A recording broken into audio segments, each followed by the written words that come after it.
Welcome to Christ Chapel College, the college outreach of Christ Chapel Bible Church in Fort Worth, Texas.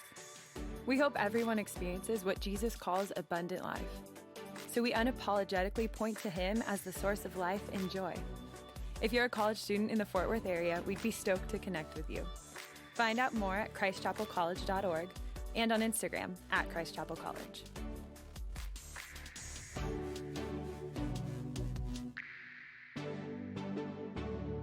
So yesterday, me and my wife drove to Oklahoma to meet the newest member of our family. I'll show you a little photo. This is Gus.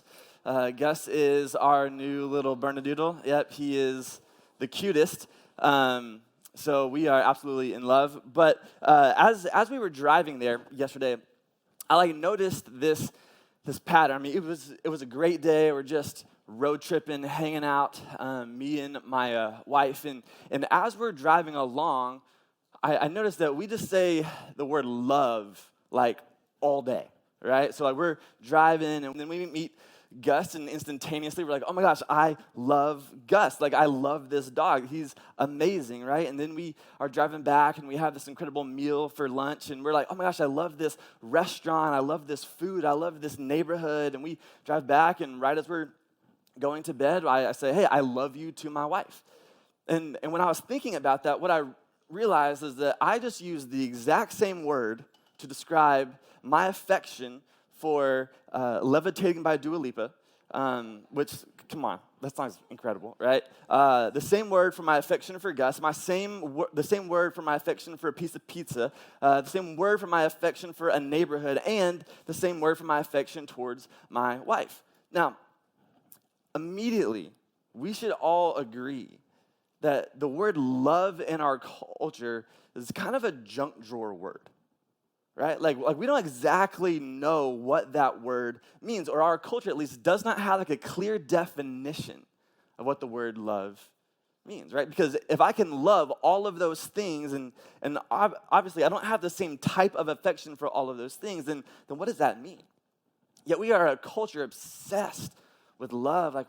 We crave love, we want love, we pine for love, we sing about love, we love love, yet we don't actually know what it means. I mean, if I were to the word love means, my guess usually, and say, hey, just define for me what the word love means, my guess is we would have just a flurry of different definitions of what that word actually means. Now, that's a problem for us as followers of Jesus.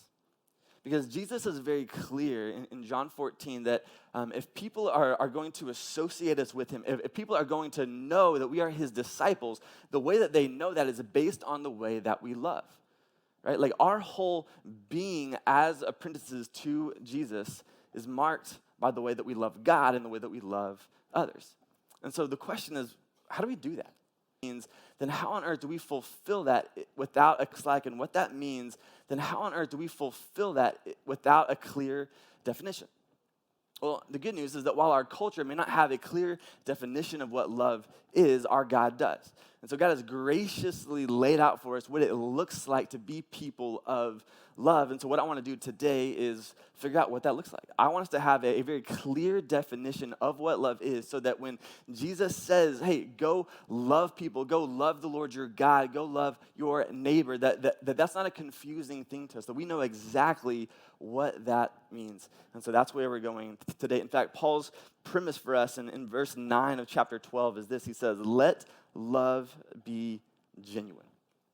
Let love be genuine. That is a word that it just means to be authentic, right? In the Greek, that is a word that specifically means unhypocritical. And so all of our text today is based on that premise, that statement right there, of calling us to be people that love in a genuine, real, authentic way. And so just a little roadmap for us. Paul is going to essentially give us kind of 5 characteristics of what authentic, genuine love looks like. And so my hope for today is just that as we read, we can just take an internal look and say, okay, how am I doing? As a follower of Christ who is called to love, how am I doing with this definition of love? And so that we'll see in this passage is that love is marked by, that we'll see in this passage is that love is marked by commitment. that authentic, genuine love is marked by commitment. Paul goes on to say in verse 10, he says, love one another with brotherly affection.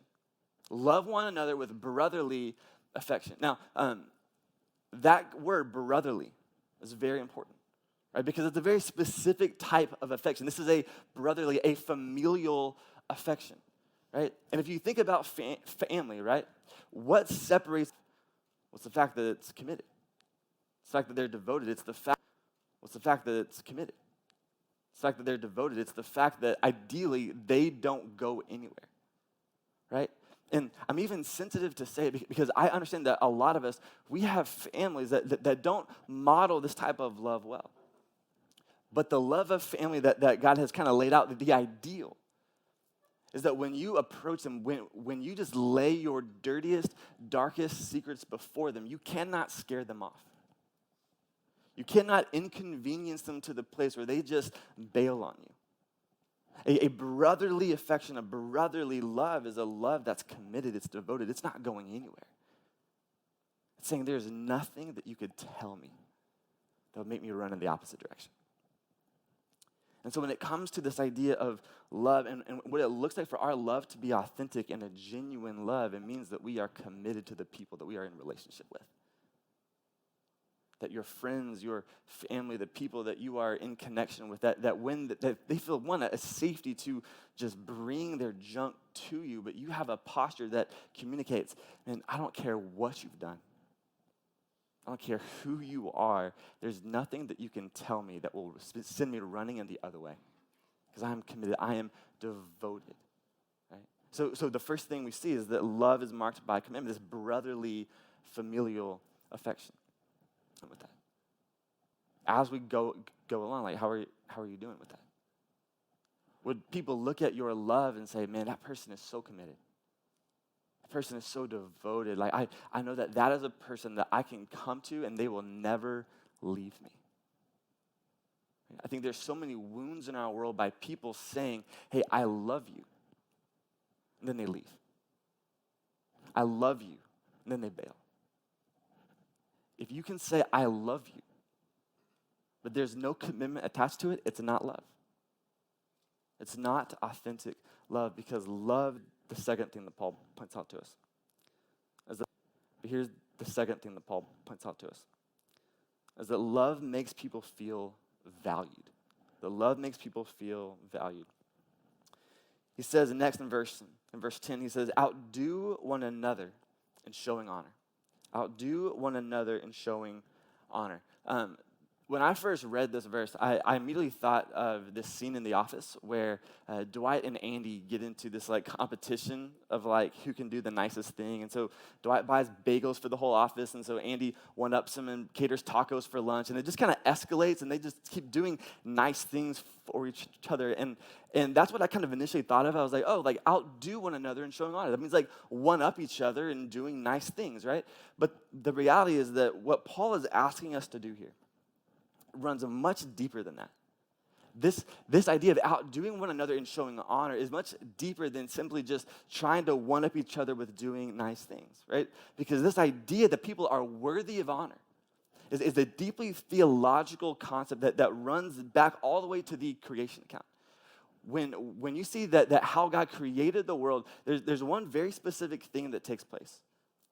You and I, God creates humans as the only aspect of creation that bear his image, the only aspect of creation created in the image of God. And because we are created in the image of God, we instinctually have this worth and value, are worthy of value and honor and dignity and respect. And honor and dignity and respect. Matt Chandler has this, I think, this brilliant illustration where he explains this. He says that, his family, he has his wife, he has his 3 kids, he has a dog, and he has a horse. And he said, if my whole world were just to come unraveled financially, right, and I just needed some extra cash, who do I get rid of? He's like, we can all agree that the debate's between the dog or the horse, right?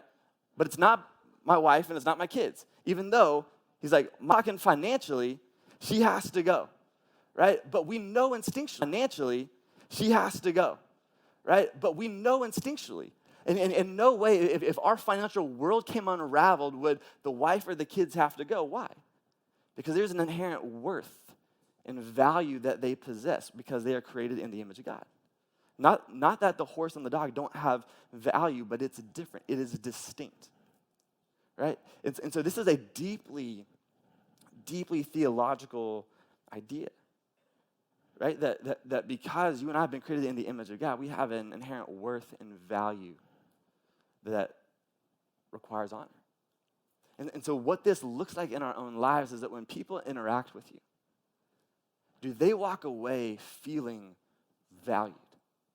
Do they walk away thinking, oh my gosh, that person made me feel like I matter? That person made me feel like I actually am worth something. If we truly understand that every single person has been created in the image of God and is therefore worthy of honor and dignity and respect, we should interact with people in a way that just makes them feel like the only person on the planet. Just so respected, so honored, so valued. And so the question is, man, is that us? Is that us? Like, from the cashier at Einstein's to the people at the Blue, to your family, and everybody in between. When people leave your sororities, your family, and everybody in between, when people leave a conversation with you, are they walking away saying, I feel so valued when I'm in that person's presence? They make me feel honored. Because if not, then our love is not authentic. Authentic, genuine love means that when people leave our presence, they feel valued. And can I just say on a side note, I think this is unbelievably important for us in like dating culture. I think there's this weird phenomenon when we start dating where us showing them how valuable they are. And so maybe instead of us showing them how valuable, you're trying to and so maybe if like you're kind of in the dating scene and you're trying to figure out like why isn't this working? Maybe it's because you are spending way too much time trying to show them your value when in reality all that we're called to do is to show others how valuable they are. So when you're dating, when you're at a party, when you're talking, when you're texting, when you're doing all these things, is the person that you're in relationship with, are they telling their friends, wow, that guy, wow, that girl, they just make me feel so worthy and so valued? I mean, that's a drastically different type of relationship. So even in like the dating scene, we should love people in a way that makes them feel valued. But third is this. Paul says that authentic, genuine love is patient. That an authentic, genuine love is patient. In verse 12, he says this. He says, rejoice in hope, be patient in tribulation, and be constant in prayer. Rejoice in hope, be patient in tribulation, be constant in prayer. Oftentimes, I've seen this verse taken out of context to just be applied to general trials and general hard times. And while this is true, that in those general times of trial, we should rejoice in hope. We should be patient. We should be constant in prayer. Contextually, this is falling in this idea of relationship. Paul is talking about this in the middle of what Paul is bringing this up right here. Is because if you've been in a relationship, the reason why Paul is bringing this up right here is because if you've been in a relationship for more than 30 seconds, you know that relationships are difficult. Relationships can be hard. It's so easy to be in a place where we just misunderstand each other, where we just kind of like just ships in the night, where we just don't understand, where we accidentally wound each other. And in those moments, our natural inclination is to distance ourselves. It's to separate. It's not to reconcile. It's to separate and create distance. And what Paul is saying is that, man, this relationship seems hopeless. That in the moments when this relationship seems hopeless, when reconciliation seems hopeless, we rejoice in hope. We have hope that it can be reconciled. It means that when things are difficult and hard and everything in you just wants to quit, that we're patient. That we're patient enough to work it out, and that we are constant in prayer, that we are prayerful, that God can do something beautiful in what's going on. But the reality is that's so much easier said than done, right? It's so much easier said than done to be patient because sometimes it's just hard, it's just difficult, and we just want to leave. But when you encounter a difficult relationship, if you're just quick to bail, if you are too impatient to see what God can do as far as restoration and reconciliation, then your love is not authentic. I was thinking earlier about some of just the relational drama that took place when I was in college, the drama with roommates, the you stole my boyfriend drama, and everything in between. And I remember there was one specific situation that still to this day, 10 years later, breaks my heart, where two of my friends just had a misunderstanding, and one just bailed, just was not patient enough to work it out. And to see how that created this rift, where they can't even be at weddings and they can't even make eye contact. They can't even be in the same room because they were just too impatient to actually work it out and see what God could do. And it breaks my heart. And so, man, I don't know where you are. I don't know if you have, stuff with roommates or stuff with friends or stuff with people in organizations that are just like annoying and difficult and just hard. The question is, are you patient enough to say, all right, I'm hopeful that restitution can take place. I'm patient enough to work it out. And I'm prayerful that God can do some genuine, authentic view of love. But fourth is this, of love. But fourth is this. Paul says that love results in action. That genuine, authentic love results in action. Check out verse 13. He says, contribute to the needs of the saints and seek to show hospitality. Contribute to the needs of the saints and seek to show hospitality.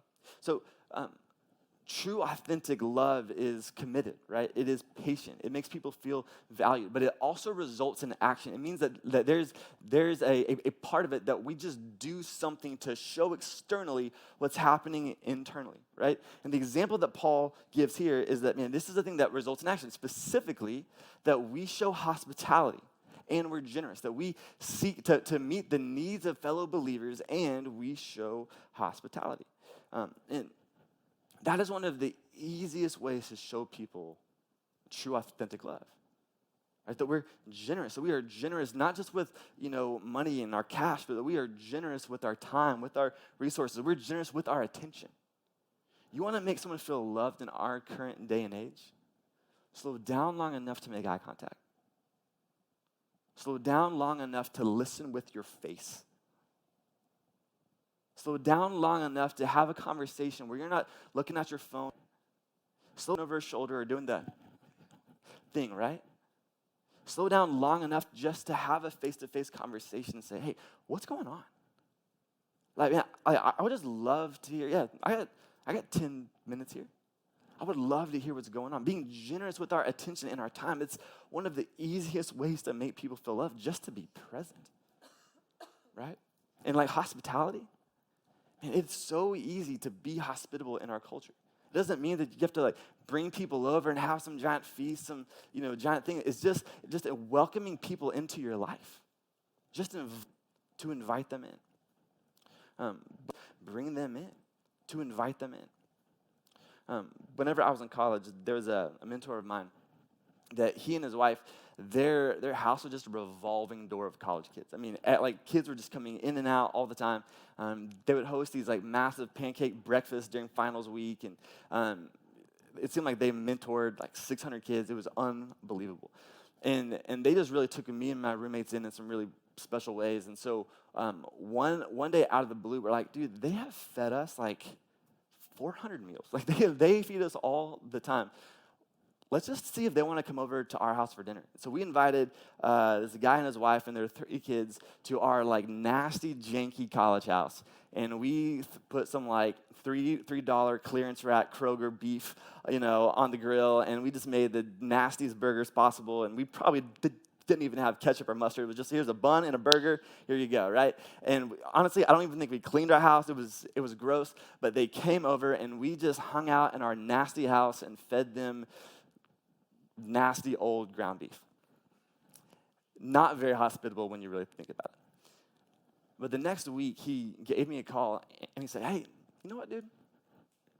In all of our years of mentoring college students. Y'all are the very first kids that have ever invited us over. You're the very first group of dudes that has ever invited. We felt so loved by that. That was just, and I just want to say, man, we felt so loved by that. That was just so hospitable, right? The fact that they could leave our home probably concerned that their kids now have staph infection and still say, we felt so loved, shows that it doesn't take all that much to be hospitable. It doesn't take that much to be generous. And what Paul is saying is that, yes, our love is committed. Our love makes people feel worthy. Our love is patient when things are hard. Actually stepping out and doing things that make people feel loved. Things that make people feel loved. So that's number 4. Now, at this point, you may be thinking, okay, I can do a lot of that, especially with those that I'm friendly with, especially fellow believers, especially those that I'm tight with. Like, I can probably do a lot of that. But what about people that are really hard to love? What about the people that have hurt me or stabbed me in the back or wounded me? What about the people that are just honestly so hard to love? Am I actually called to love them too? Great question. Short answer, yes. Long answer is this. One of the, I think, really interesting things about the scriptures is that our God is clear that we as believers are going to have enemies in our life, which kind of threw me for a loop for a while, because I was under this impression that the more that I look like Jesus, the more people would like me, right? That makes sense, right? The more that I look like Christ, the more people will like me. The irony of that is that Jesus was perfect and he got murdered, right? So Jesus had plenty of enemies, but even like guys like King David, who was called a man after God's own heart. And if you read the Psalms, they are full of him writing out just the pain that he experiences from these people that just don't like him. I mean, David was stabbed in the back. He's like, God, I have all these enemies. God, will you do something? Right? As weird as it may sound, the scriptures are clear that we will have enemies. There will be people that just will not like you. But even in that, our call is to love our enemies. Is to have an authentic, genuine love for our enemies. And that's what Paul goes on to write about in this next section. But let me read 14 through 21 to you, and we'll kind of break it down. Paul says this. He says, bless those who persecute you, those who rejoice and weep with those who weep. Live in harmony. Rejoice with those who rejoice and weep with those who weep. Live in harmony with one another. Do not be haughty, but associate with the lowly. Never be wise in your own sight. Repay no one evil for evil, but give thought to do what is honorable in the sight of all. If possible, so far as it depends on you, live peaceably with all. Beloved, never avenge yourselves, but leave it to the wrath of God, for it is written, vengeance is mine. I will repay, says the Lord. To the contrary, if your enemy is hungry, feed him. If he is thirsty, give him something to drink. For by doing so, you will heap burning coals on his head, which sounds dramatic. That means that he'll be like repentant. Do not be overcome by evil, but overcome evil with good. All right, so there's a lot here. But if I could summarize what Paul is saying in this, I'd say the authentic love looks like this, that we love our enemies and let God handle the rest. We love our enemies and let God handle the rest. Because look what Paul is saying. This is profound stuff. First, he says that we bless those who persecute us. That we bless those. Now, this idea of blessing, right? The Greek word here is eulogeo, which is the word that we get eulogy from, right? And it's a word that means to praise. So like if you think about a funeral, right? It's a praising ceremony. To praise the person that to a funeral goes, right? It's a praising ceremony, right? No one walks into a funeral and goes, what a jerk, am I right? Glad that he's gone. No, like that would be so offensive, right? Like it's a nervous laughter because that is so highly offensive, right? Why? Because we know that when we go and to a funeral, we praise them. right? It's a eulogy. We praise them, we bless them. And so the imagery here is that Paul is saying, hey, those who have persecuted you, those that have hurt you, yeah, you praise them. Right? You let your words, because again, they are created in the image of God. Right? You let your words, because again, they are created in the image of God. They are worthy of honor and dignity and respect, so you praise them. You speak highly of them, which is crazy in our culture. But he doesn't just say to praise them. He says that they're also called to weep with them, right? He says next, it says that we rejoice with those who rejoice and we weep with those who weep, right? I think that what is so interesting about this verse is the context of it. Like, he just said that you bless those that persecute you, that you bless and that you do not curse. And then he immediately starts talking about weeping with people who weep. And so he's implying that even if those who persecute you, even if those that don't like you, even if those that have wounded you, if they begin to weep, you weep right alongside them. If they rejoice, you rejoice alongside them. But again, if they weep, you don't celebrate their sorrow. You don't celebrate their sorrow. You don't wish ill upon them. No, you weep alongside them. You grieve as they grieve. Why? Because that's authentic love. That we praise them not because we're being fake, but we praise them because they're worthy of honor. They're worthy of dignity and respect. And then when they hurt, we hurt as well. When they rejoice, we rejoice with them. He says, that we live in harmony. We do everything else that he says here. He says, that we live in harmony. We do everything in our power to live peaceably. That we're not divisive. We're not trying to be these types of people like the rest of the world. That there's a harmony and a unity and a peace that marks us even when we feel like we're under attack. But then check out what he says in verse 17. And I think this is just the kicker. He says that we leave vengeance to the Lord. We leave vengeance to the Lord. Now, here's why I think that's want to be the judge. We want to be the judge. We want to be the judge, especially if we have been hurt in some way. If someone has hurt you, if someone has wounded you, or wounded someone that you love, there's something in us that says, like, that's not right. Like, that is not okay. Like, someone has to answer for that. What God is saying is yes, and they will answer for it. But not by you. You are not the judge. Your job is to love and leave the rest to God. Because make no mistake, like, God will be the judge. Like, God will take care of that. You just love. You praise. You bless.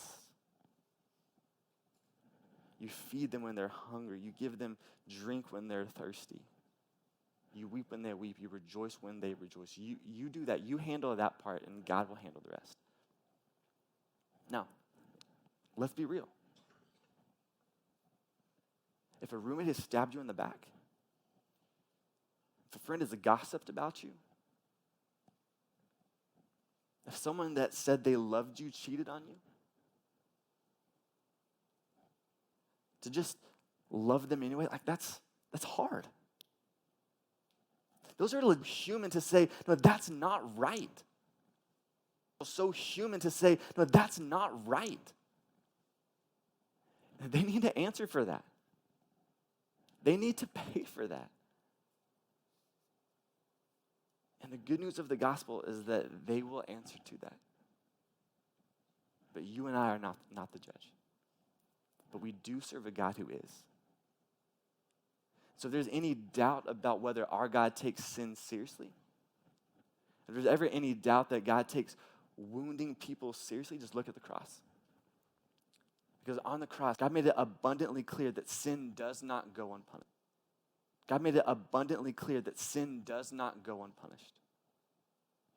Right? The cross reminds us that our God is a God of justice. Or as Tim Keller says, he says, the gospel promises us justice and reminds us that we are not the ones who give it. We are not the ones who give it. Our job is to simply love our enemies, to love those who persecute us, to bless those, and let God handle the rest.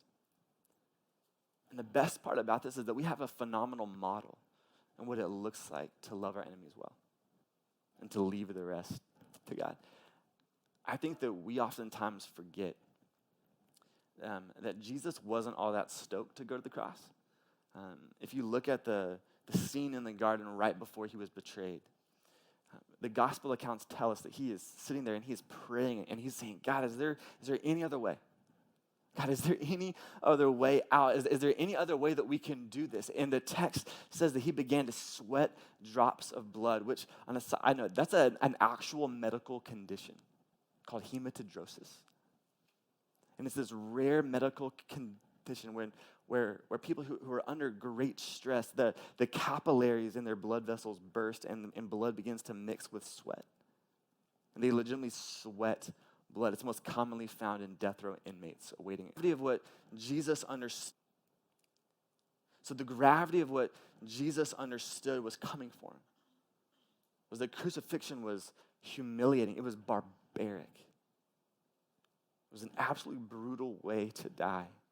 And he's begging God, is there any other way to do this? Is there any other way to pay for the sins of the world? Yet he goes to the cross humbly and quietly. And as he is nailed to the cross, as he is hanging on the cross, naked and bleeding, watching his own